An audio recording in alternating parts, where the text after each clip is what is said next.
too shy to say anything. She was probably going to come here and present the trophy for the Mount Sassafras Stakes tonight.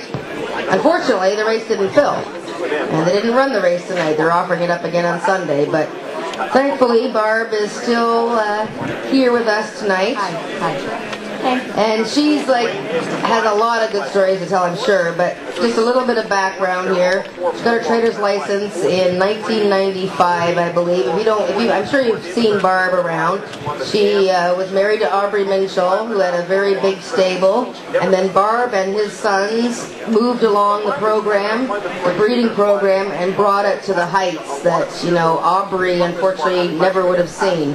Kiradashi, Barb became the first woman trainer to win a Canadian Triple Crown race. Kiradashi, horses like Mount Sassafras, Bold Ruritana, Stephanotis. I mean, it was just all brown and tan for as far as you could see. And of course, tonight's race was named the Mount Sassafras Stakes for that great gelding, Mount Sassafras, who's one of his biggest races of his life was in this month in the Breeders' Cup Classic in October 1996 when he almost won. It's a pretty crazy race. And Barb's been through a lot, though, in recent years because the family dispersed their horses and she sort of had to regroup and get her own business going. And we've seen how well that she's managed to start almost from scratch, really, and build things up now. She's won a stake race this year with Portside. She's going to tell us more about some of these horses. You've seen her horse, Nanaimo, who's this giant philanthropist horse that's won a lot of nice allowance races. She's had 2-year-old winners, Future Surprise and Palmetto Moon. She's got an interesting horse called Sweet Cassiopeia. I'm not sure how to pronounce her name. So lots of it, and she's got some really interesting owners too, so good for her. But let's welcome Barb Minshall, and she'll tell us more about this.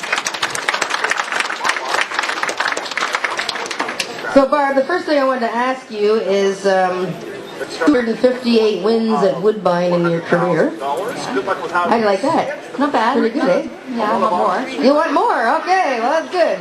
And 11 wins this year from 80 starters and over $500,000 in earnings. It's like you've told me in the last couple of years, regrouping. First of all, just tell me a little bit of your memories of growing up as, a younger person and, your introduction into horses and horse racing. Okay, well, first of all, it's nice to be here tonight to see everybody.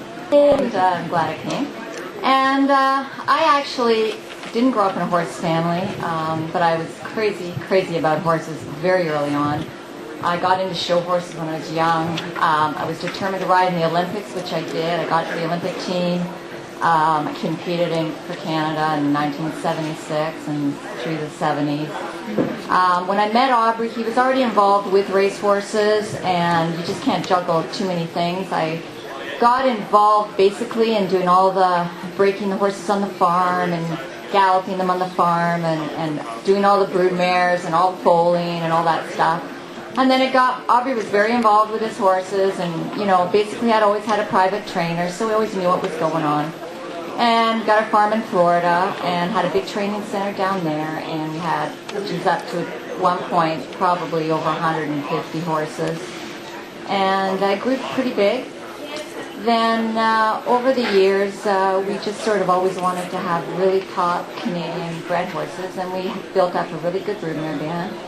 And I was initially going to start and train horses in the early 90s, and what happened was just the logistics of where our farm was and coming to the track and everything was just going to be too much. But when Aubrey did pass away in 93, suddenly, I decided, I would start and train the horses. And actually, I was very fortunate because we have a lot of good horses that were very young at the time. We had bred this program up, and boy, I hit pretty quick, and I think people were pretty shocked. It's sort of like, where the hell did she come from? But I have not gone away. It's been, we've had pretty successful, with Minshall Farms over the years. It was all completely dispersed in, 205. My one stepson does still run a small farm called Minshall Farms. He does use that name. It's a private farm, he has usually a few horses at the track. I train a couple. One other guy has one horse, but it's basically, he breeds and sells a few and has a very small 7-8 horse broodmare band, and it's quite small. So I had to get a whole bunch of new owners, and I have to say the first couple of years was really tough sledding. Early, like 2006, 2007, 2008. I mean, it was tough because you go from all those years being a private trainer to all of a sudden being a public trainer, and I mean, I'm not just going to walk up to somebody and try to steal them from somebody else. I mean, it's just not my style. I mean, it's, you know, you just sort of let it happen. You do what you can, and I've started to build up a pretty good stable. I have to say, right now, most of my clients are from the United States, which is good. They like the purse money up here. They visit not as regularly as local people would, but you know, I've got a good base of horses. I do have several local people as well, but I think what's helped my stable grow has been U.S.-based clients. But I'd like anybody of you, if you'd like a horse, I'm here. You know, and what we try to do, and even one of my U.S. clients actually is leaving one of his mares here to breed to an Ontario sire, because he realized the Ontario program's really good too. So kind of just spreading it all out. But you know, basically, you know, it's 24/7. I haven't taken a day off since March 20th, and I probably won't take one off until December 5th or whatever it is. That's just the way I function. I can't not be at the track. I mean, I'm there every day at 4:30, and it's just a lifestyle. I mean, I love it. It's not an easy business. You know, you've got to be logical. You've got to not get too attached. It can be a little harder training for smaller 1 or 2 horse owners, because they have great expectations for their horses, where, you know, you'll notice some of the trainers that are very, very successful also have very large stables, and they can be extremely aggressive with their horses. So you can always remember that when you're gambling.